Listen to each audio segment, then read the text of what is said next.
1947, one young man became the member of a library which contained a good number of books on the Hindu Shastras. Somebody told him, "Why don't you read the Gita?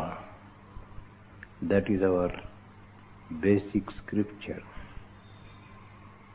So he took a copy of the Gita from the library, which contained the original shloka in Kannada and a simple translation. He was going through it. Suddenly his father saw that. He snatched the book away and hid it somewhere and told him, "ಇದೆಲ್ಲ ಇವಾಗ ಓದಬಾರ್ದು ಕಣೋ, ವಯಸ್ಸಾದ್ಮೇಲೆ ಓದಬೇಕು.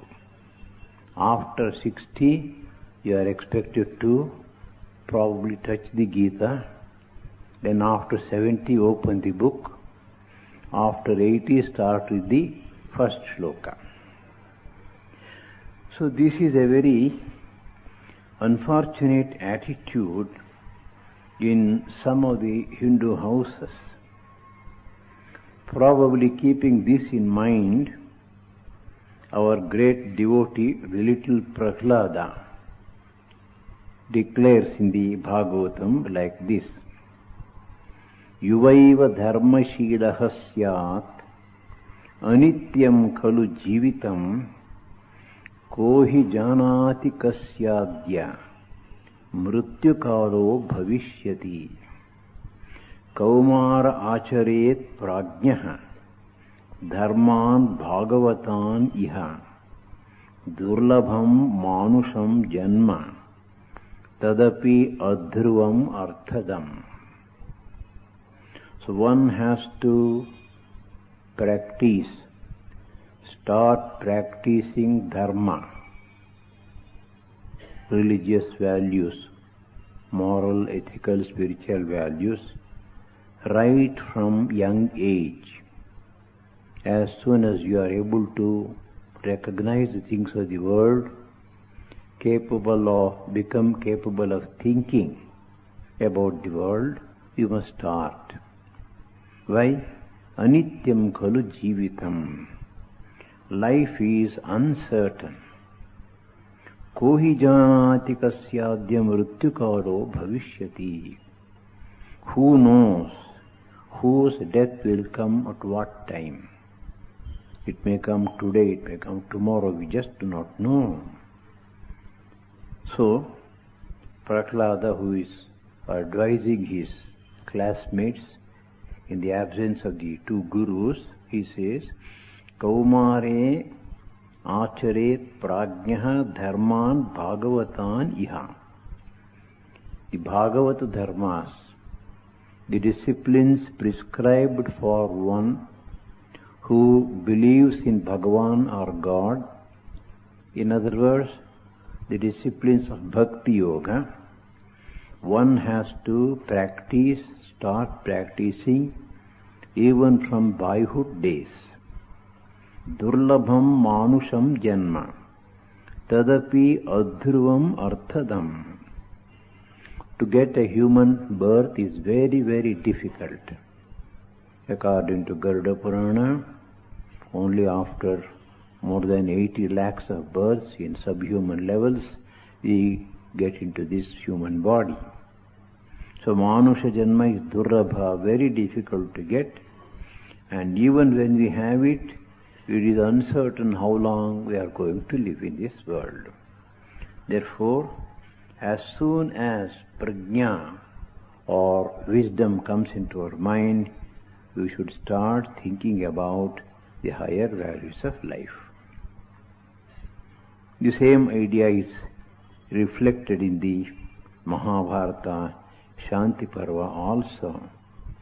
Shvah karyam adya kurvita purvanhe cha aparanhikam nahi pratikshate mrityuhu kritam asya nava kritam. So what is to be done tomorrow, do it today. And what is to be done in the afternoon, do it in the morning itself. Because death is not going to wait. Let him finish this work, then I will take him away. Nahi pratikshate mrityuhu kritamasya nava kritam. Then the rest of the shloka is identical with that of the Bhagavata. So that is the advice given to us by the great teachers of Bhakti Yoga.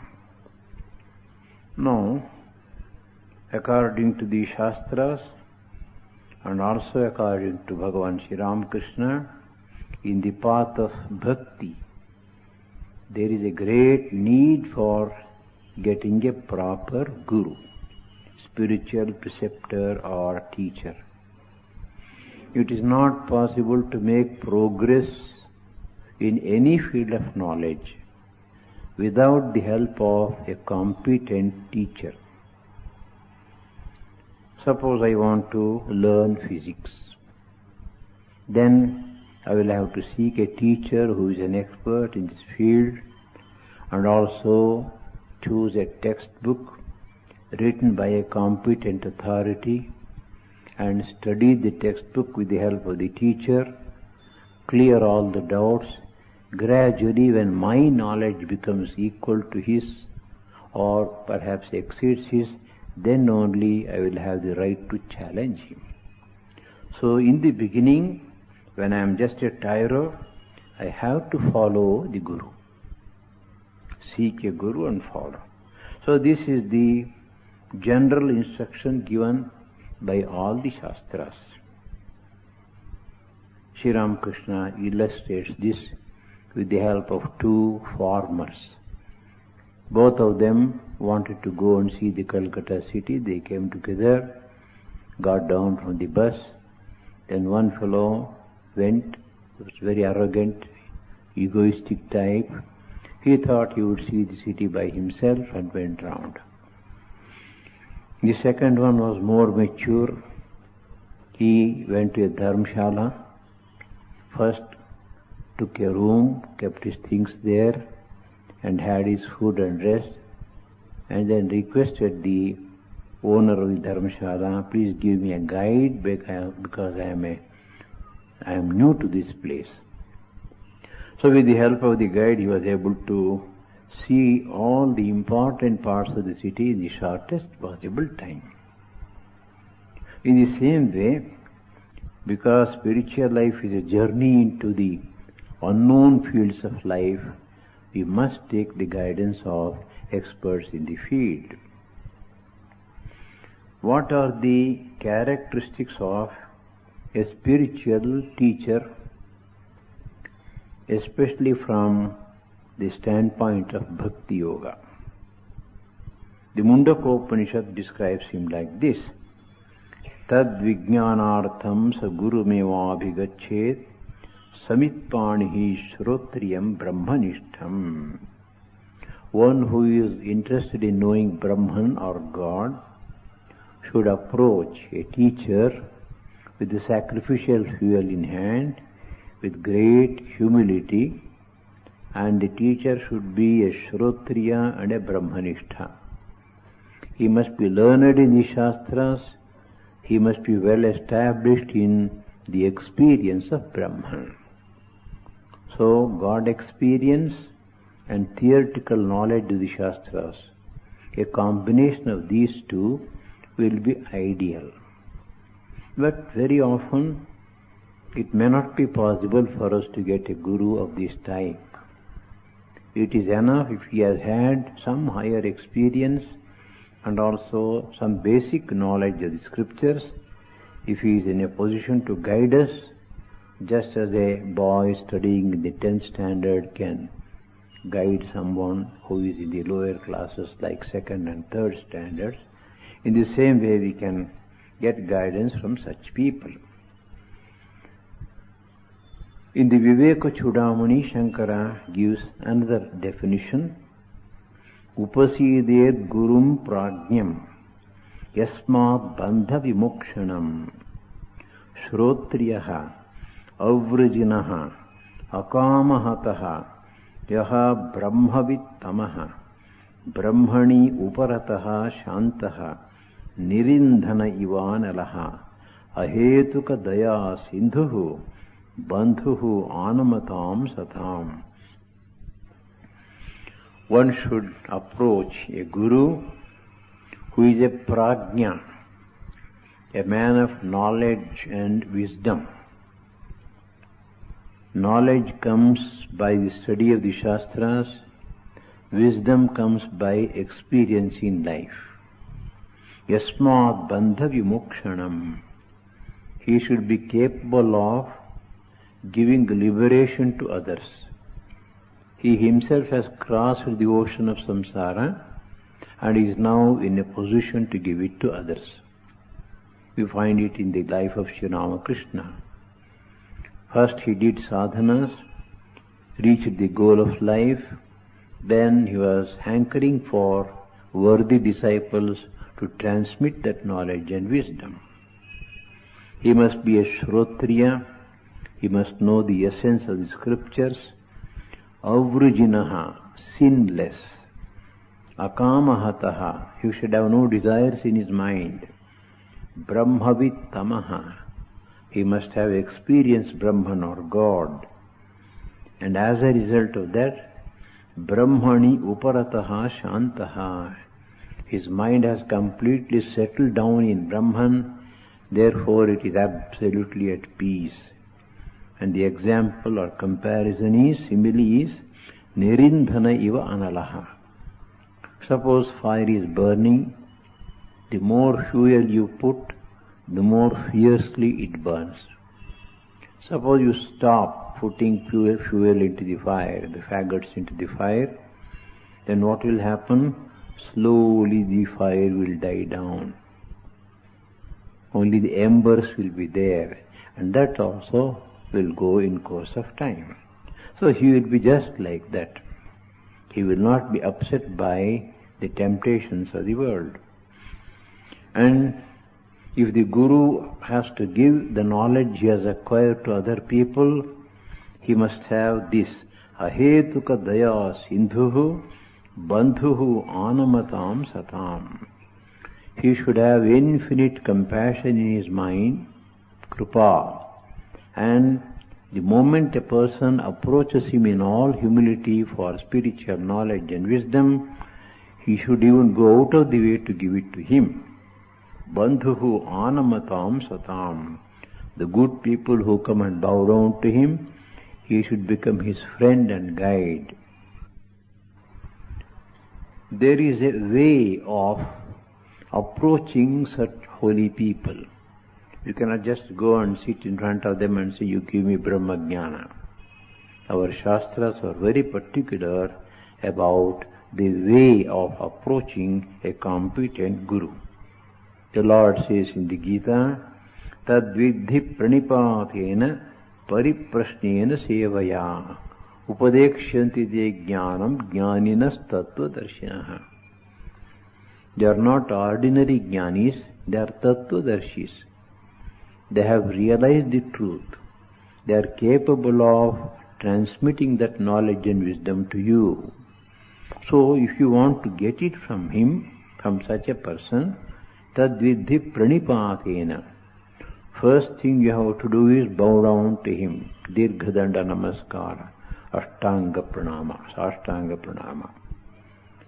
Then you would have to put questions, express your doubts, discuss things with him which you have not understood. Then the third step that is given here is seva. Service to the Guru is also absolutely necessary. Of course, in the olden days, since the Gurukula system was there, this was possible. Nowadays it is not practicable. So what is it that we can do? Anyone who is in Guru Sthana, holy people, by serving them whenever we get an opportunity, we will be able to purify ourselves. Similarly, if there are great institutions which are spreading spiritual knowledge and wisdom, one can offer one's services and work through the institutions for the good of the society.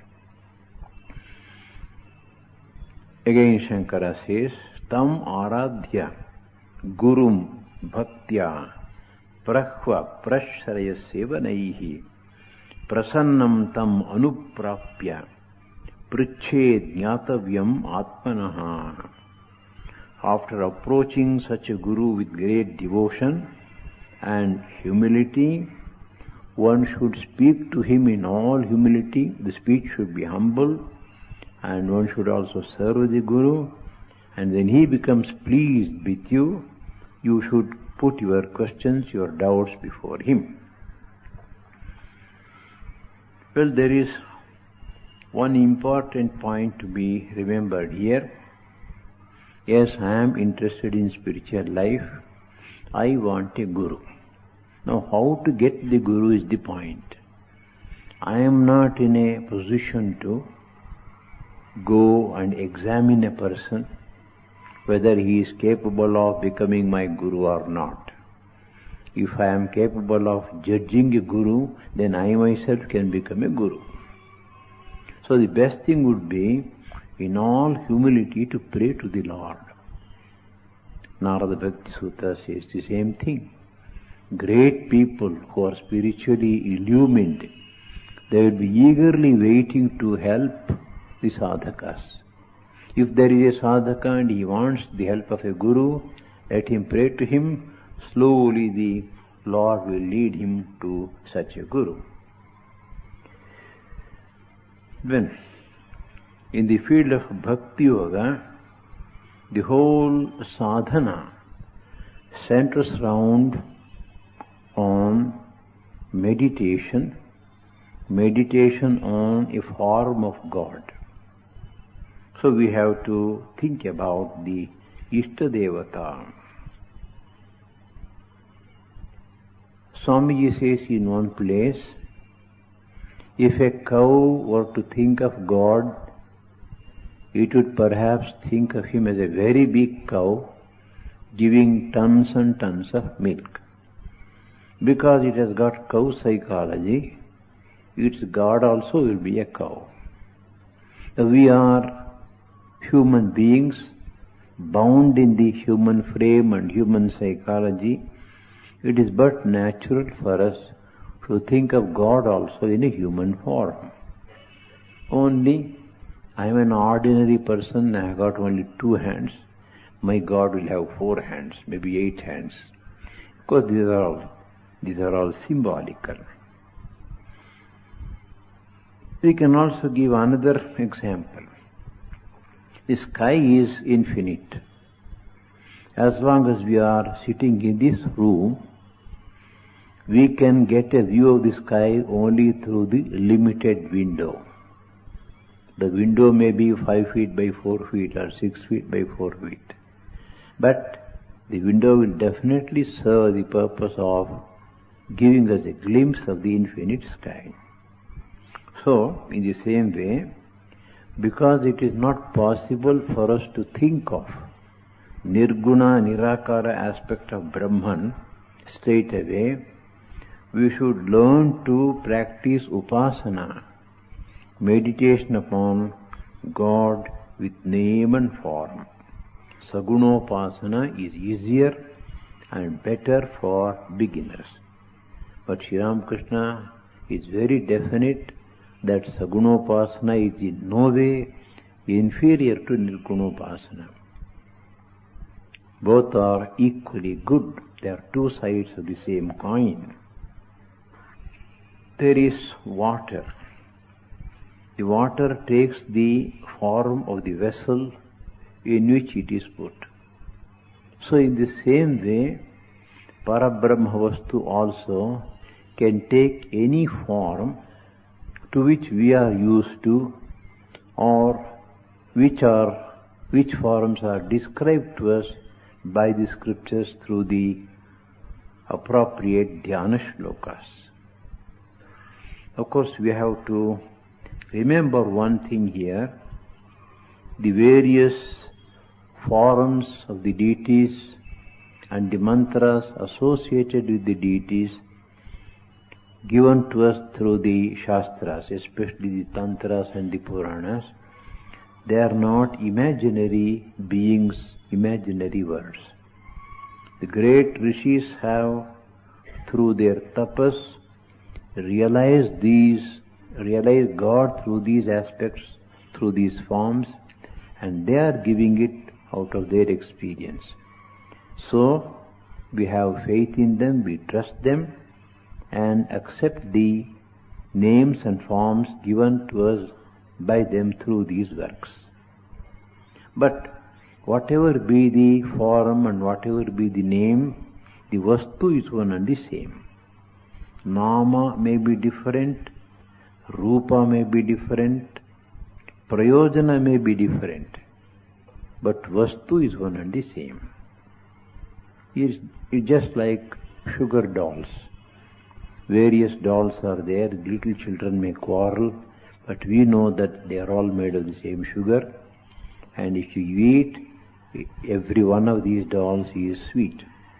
In the same way, whatever be the deity that you choose for your upasana, the ultimate experience that you get, the mystical experience in the highest state of samadhi, whether it is savikalpa or nirvikalpa, is Brahmananda, Satchit Ananda Anubhava. So once this conviction comes, there will be no problem in following the path of Bhakti Yoga, the path of meditation upon a particular form, adopting the name for that meditation. It will be very easy, there will be no conflict in the mind. But here again, the rishis and spiritual teachers give us some special instructions.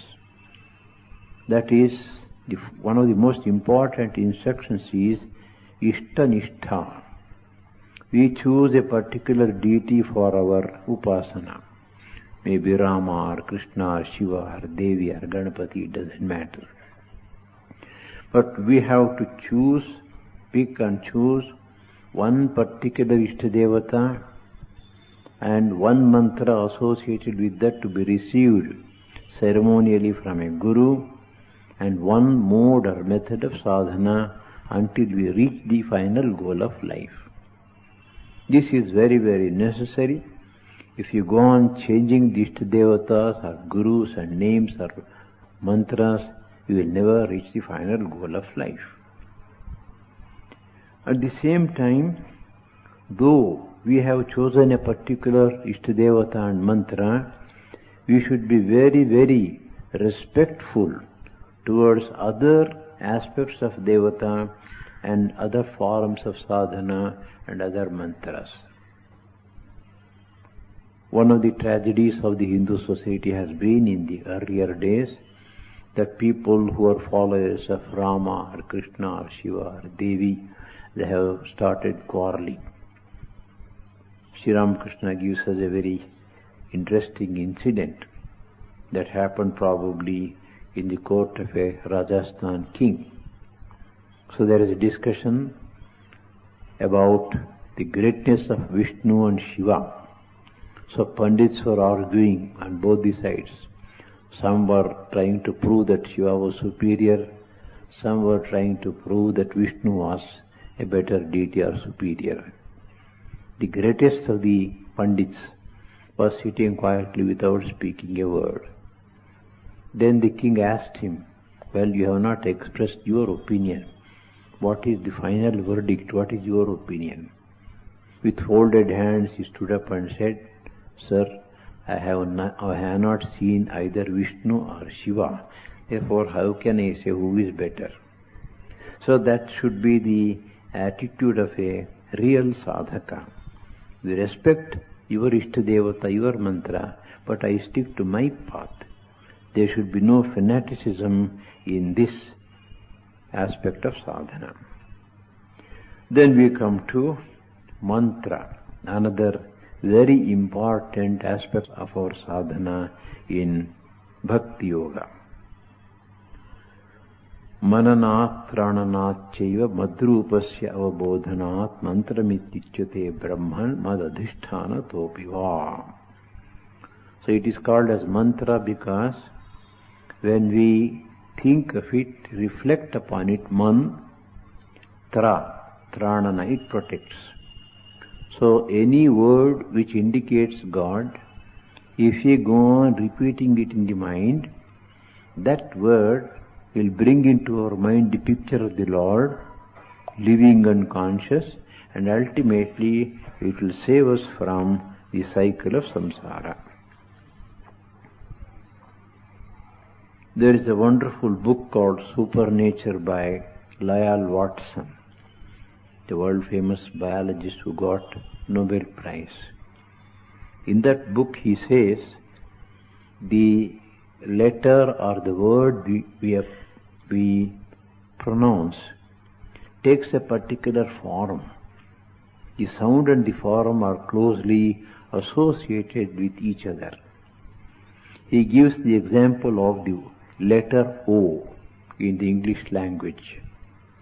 So they have actually pronounced this letter before the microphone, which catches these vibrations and converts them into pictures. The sound is converted into a visible picture.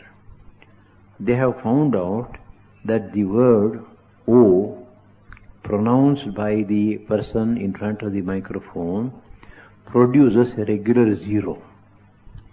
So he argues, based upon this, that every sound that we utter has its own visual pattern. If we accept this theory, then we should not hesitate to conclude that every mantra is closely associated with the particular form of the deity for whom this mantra is given. In fact, that is the Shabda Chitra that we get. You go on repeating the name of the Lord, and vibrations are set up in the Akasha of the Hridaya, the space, ether space we can say, in the region of our heart, and slowly that takes the form of the deity in course of time. He also, in another part of the book, says that when the disease germs were subjected to one particular type of vibration, they multiplied much faster, and another type of vibration destroyed them totally. So in this connection he says, the Hindu theory of the mantras for curing diseases, it must have something in it. It may be true. Probably I have told you long back about this incident which happened probably in the 40s. So one young man, about 15, 16 years old, had jaundice in a village. And during those days, jaundice used to be fatal. And they came to know, the parents of the boy came to know, that there is an old lady who knew the mantra for curing jaundice. So she was brought, and then she took bath and wet clothes. She sat there, made the boy also take bath, sit with the wet clothes on a seat in front of her, and asked him to close his eyes and think of God. And a bottle was kept by his side, filled with the water drawn from the same well.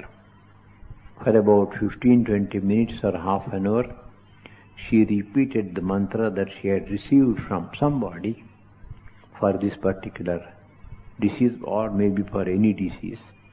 Then, after completing her japa, she asked this boy to touch the bottle and keep his finger there for a couple of minutes, and the entire water became yellow and the boy was cured. This is not imagination I was told about this incident by an eyewitness, somebody who had actually seen it. There are other instances also like this, where mantras have been used to cure diseases, including bites, serpent bites. When anyhow, a mantra of God is very, very powerful. As far as we are concerned, we are interested in getting the mantra from the Guru in a ceremonial way through the process of initiation, and then repeat it as per his instructions. The next question that is to be answered is, how long should we repeat a mantra? Japa, how long should it be done? In the Brahma Sutras, there is one statement, Avrittihi asakrit upadeshat. The mantra has to be repeated any number of times. Why? Because the Shruti has also repeated it. In the Chandogya Upanishad, Tattvamasi Shveta Ketho, this sentence is repeated 9 times. So Tattvamasi is the mantra for the Advaitins, especially the Sannyasins. You are that. Tattvamasi, the Guru says, Aham Brahmasmi is the realization that the disciple gets. This is used as a mantra for japa. Since the Upanishad has repeated it 9 times, it means that you should go on repeating it until you get the actual experience. So japa should be done until the final realization comes. And along with that, the sages also tell us the japa should be done with artha bhavana. Tad japaha tad artha bhavanam. When you repeat the name of the Lord, its artha, meaning is the form of the Lord. So you should imagine the form of the Lord also associated with the name. Otherwise, it will become like the japa of the parrots, as Sri Ramakrishna says. The parrot may know the whole Vishnu Sahasranama, but when the cat comes, it forgets. If that should not happen, we should repeat our mantra with Shraddha, simultaneously coupling it with meditation on the Ishtadevata. In the NaradaBhaktiSutras, quite a good number of disciplines connected with Bhakti Yoga are given. We can go through some of these sutras because they are very practical and they help us in our spiritual life. Tasyaha sadhanani gayanti acharyaha. The topic there is Parabhakti. Bhakti has been classified into 2 groups, Parabhakti and Aparabhakti. Parabhakti is intense devotion which rises in the mind automatically after God realization, which people like Shuka Maharshi and Sri Ramakrishna had. Aparabhakti is the sadhana bhakti, what we are trying to practice. So, if you want to get Parabhakti ultimately, we have to pass through the various stages of spiritual discipline, and they have been given to us by the acharyas. Tasyaha sadhanani gayanti acharyaha. The great teachers of bhakti have sung about these various steps of bhakti or bhakti yoga. Because after God realization, they were always in ecstasy. Therefore, they used to give these instructions, often probably singing and dancing. That seems to be the idea here, gayanti. Now, the very first step that has been recommended here is tattu vishayatyagat sangatyagatya. First is vishayatyaga. Second is Sangatyaga. Vishaya means objects of desire. We have got the Panchendriyas, the five sense organs. Each one of these organs has a particular object to be experienced in the outside world. As long as the mind goes out, attached to these things of the world, it cannot go towards the Lord. Therefore, Vishayatyaga is very necessary. Renouncing the objects of pleasure which are in the external world. In fact, in Vedanta also, this Vairagya aspect is stressed very greatly. Vishayatyaga can be done by using a little willpower. But the mind may continue to dwell upon it. Sri Krishna says in the Bhagavad Gita, one who physically renounces the objects of pleasure outside, but goes on meditating upon them in the mind, is a hypocrite. That is why Narada says, Sangatyaga cha. Sangha is extreme attachment. By repeated experience, a samskara is created in the mind. It puts an impression on the mind. It's very, very difficult to get rid of this impression. So Narada says, first of all, you renounce the external objects outside. Then try to tackle the mind inside. How? There are two things. One is viveka. You go on telling the mind it is bad for you. Don't take it, don't accept it, don't think of it. But even better than that would be to replace it with opposite thoughts, or even by repeating the name of God. When we repeat the name of God, automatically the mind is taken away from the object of pleasure and goes towards the Lord. So Vishayatyaga and Sangatyaga both are equally necessary in the path of Bhakti Yoga also. Another important aspect of sadhana is avyavritta bhajana. Thinking of the Lord, repeating the name of the Lord should go on continuously without breaks. Well, that is the ideal state. Is it really possible? It is possible if you go on practicing it. Practice makes perfect. In the beginning, the mind may be concentrated for 1 minute, then run away for 5 minutes. Again bring it back. This is called abhyasa. So by repeated practice, slowly, the moments of concentration become more and better. Avyavritta bhajana is necessary, and it can be achieved through dirgha kala, practicing for a long time, and also without breaks and with faith. Then Narada raises a point here. Most of the people who are following the path of bhakti are living in the world a very active life, as we say, vyavaharika jivana. How can they think of God? Is it really possible for them to do so? Yes. Loke api bhagavad guna shravana kirtanat.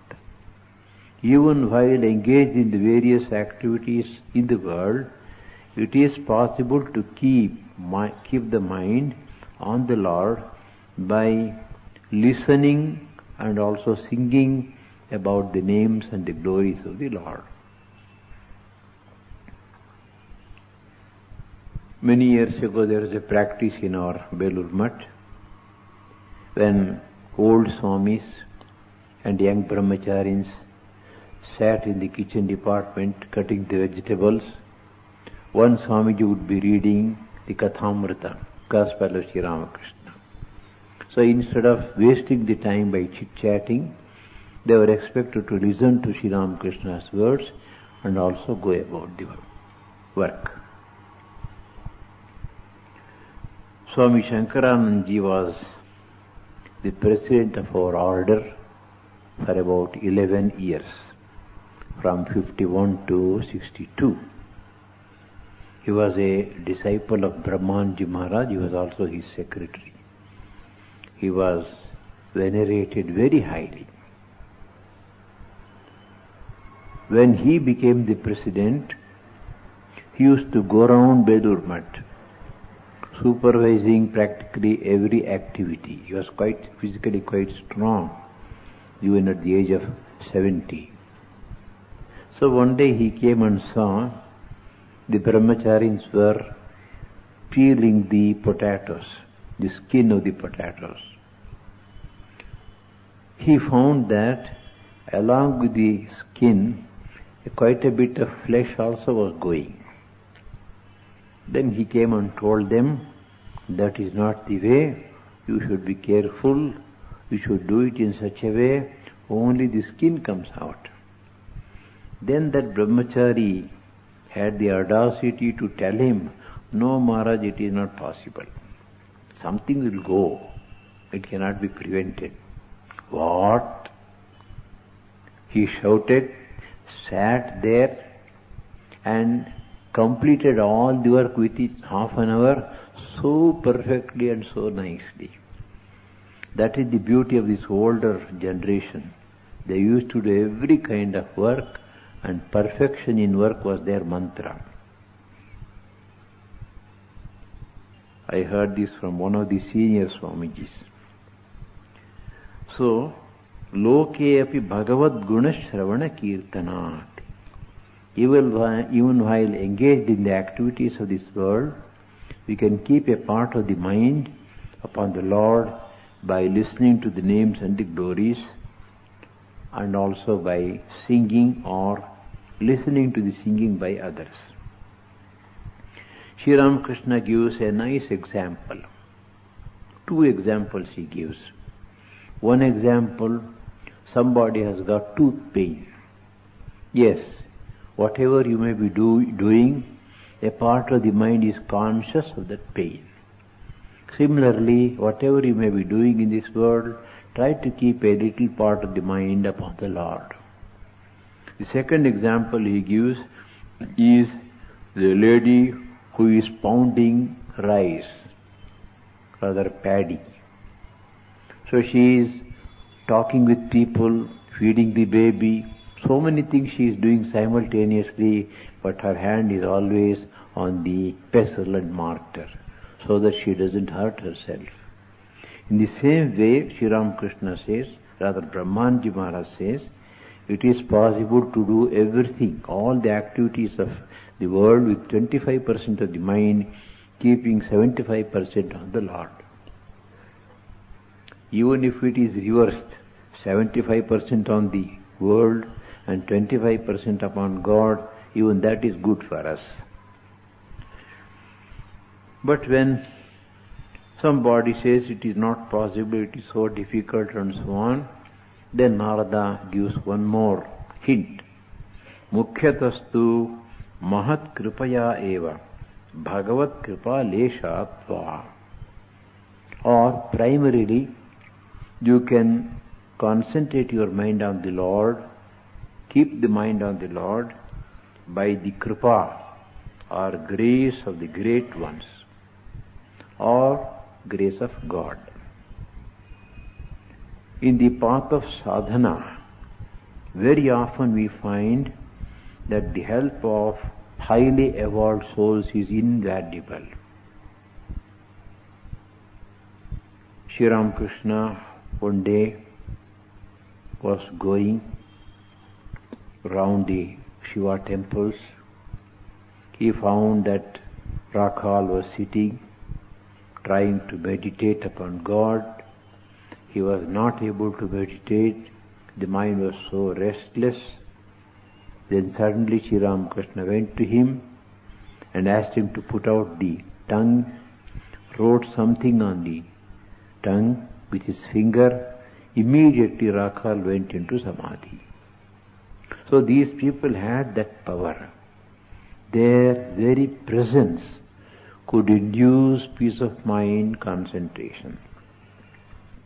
That is why Satsanga is praised highly in our scriptures. Just like the Kripa of the great ones, the Kripa of God also is very helpful. You can get the grace of God through the grace of the great ones, or it may come directly also if you pray to the Lord very sincerely and seriously. But this Mahat Sangha, is it really so easy? Narada says it's very difficult to get, but it is infallible. Mahat Sangastu Durlabhaha Agamyaha Amoghascha. It is difficult to get because these great people, they hide themselves. They don't want to exhibit themselves before the world. At the same time, if there are worthy disciples, worthy sadhakas, then they may even go out of the way to reveal themselves and help them. Once, Sri Ramakrishna was in his room. He was just looking through the window. He found one horse carriage, the coach of the olden days, entering into the compound. He just looked at it. He had no time to run away from the room, so he hid himself below the cot, spreading the bed sheet. Then that man, Jamindar from Calcutta, came into Sri Ramakrishna's room and then didn't find him there and went away. After some time, Hriday came to the room. Then Sri Ramakrishna came out. As we say in Kannada, Usapat.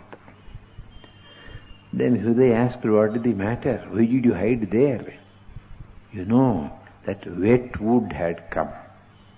So I got under the cot. What do you mean by that? That Jamindar from Calcutta had come. He is like wet wood. However much you may blow and blow, nothing will happen. It will not catch fire, it will not burn. So what is the use of wasting my time and energy? So I hid myself under below the cot. Of course, Hriday's calculation was different. If my mama had met him, we would have got plenty of money. That was his calculation. But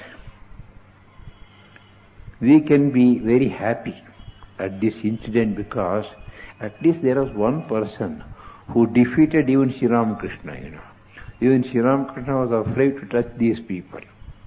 So we may be a little better than that. Anyhow, for such people, nothing can be done, but even then, there are great people who reveal their own greatness to sincere sadhakas.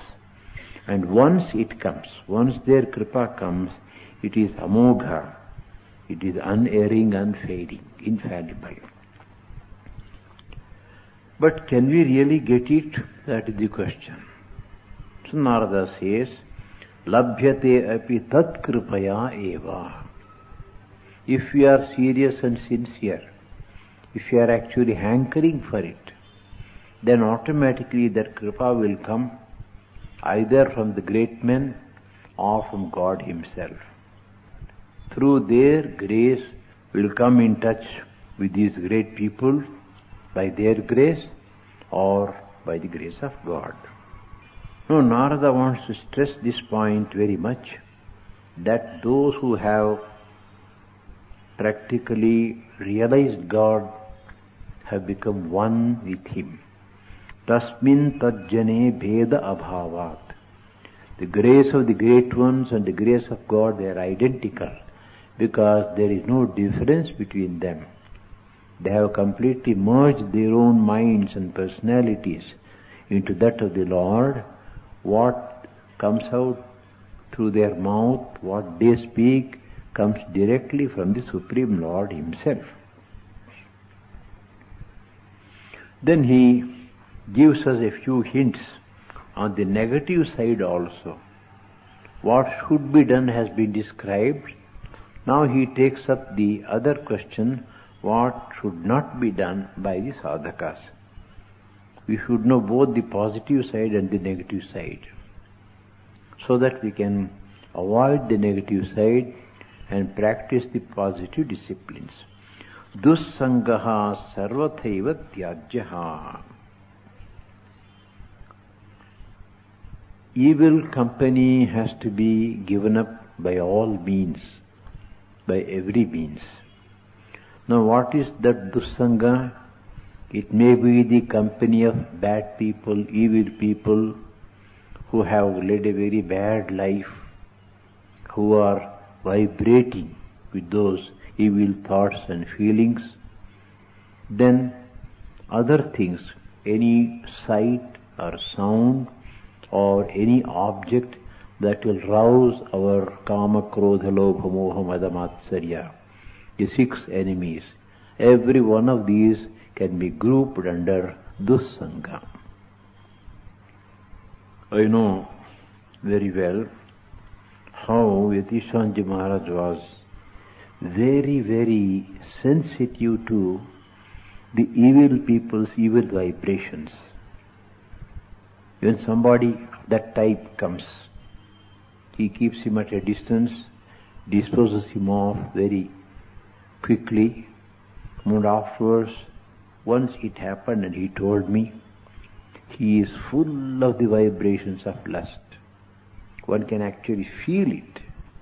So his mind was so sensitive that we could not know anything, but he could do that. So these great people are capable of that. That is why they are warning us. We may not be aware of that, but if we just know that they are men of bad character, try to keep away from them. The reason is kama, krodha, moha, smriti, bhramsha, buddhinasha, sarvanasha, karanatvat.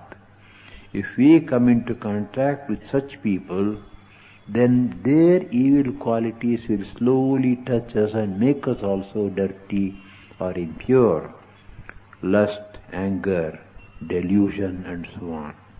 And as a result of that, smriti bhramsha will come. We might have heard so many great good things. We might have studied the scriptures. Intellectually we may be knowing so many things, but all that will be forgotten by the flood of vibrations from these evil people. Especially in their company, anything can happen. Therefore, one has to avoid it. Pramadataha prachyuta keli kandukaha sopana panktau patito yatha tatha. Bhagavan Shankara gives this example in the Vivekachudamani. A boy is playing with a ball, rubber ball let us say. Suddenly he loses control. It falls on the first step. He is playing on the first floor, let us say, and then it comes down to the second, third, ultimately it is on the ground. So just like that, even a yogi's mind can slip if he is careless. And that will happen if you are knowingly or unknowingly in the company of evil people. If you have done some sadhana, if our mind has become a little sensitive, automatically our conscience, our inner voice tells us, withdraw, go away from this person. Tarangayitaha api ime samudrayante. Now suppose there is a sadhaka in whom the waves of these 6 evils are there, Arishadvarga. If he is in the company of holy persons, then automatically they are subdued. They will not come up. The holy vibrations are so strong that his evil vibrations are kept down. On the other hand, if he comes into company of these evil people, even though they may be like small little ripples, they become like huge waves of the sea, ocean waves. Tarangayita api ime samudrayante. Then afterwards, he gives some more hints for the practice of bhakti, like vivikta sthana sevana, choosing a lonely place for meditation on the Lord. Of course, Sri Ramakrishna says this should be done only after we make some progress in spiritual life. It is not good to withdraw ourselves to lonely places in the very beginning of spiritual life. The mind may even go out of order. Long back in Mysore, when our Gopal Maharaj Siddheshwarandaji was in charge of the Mysore ashrama, one old man used to come. And one day he told Siddheshwaranji, "You are all leading a very comfortable life. I would like to stay in the ashram for a couple of days." Siddheshwaranji told him, "Very nice, very fine, you can come, you are welcome. Only one point, in the evening, after prayer, we have meditation, so you should also sit and meditate." He agreed. What is there to keep the eyes closed and sit? It was very easy. So he came in the morning, had his breakfast, had his noon food, and had his rest efforts. And then in the evening he attended the arati also, a little singing and all that. Afterwards, I am talking of the 20s and 30s of the olden days. Then everybody retired to his room, and some were sitting in the prayer hall in a corner. There was practically darkness or semi-darkness, absolute silence. And he could not sit even for 5 minutes. Then he came and knocked at the door of the Swami's room. Then Swamiji, kuchidita idanage not hoಗ್ತೀನಿ. He could not stand the silence. So there are people like that. That is why Sri Ramakrishna says it is not good to withdraw oneself into a lonely place of silence, before the mind is prepared for a meditative life. Probably in the next class I will be able to finish this series.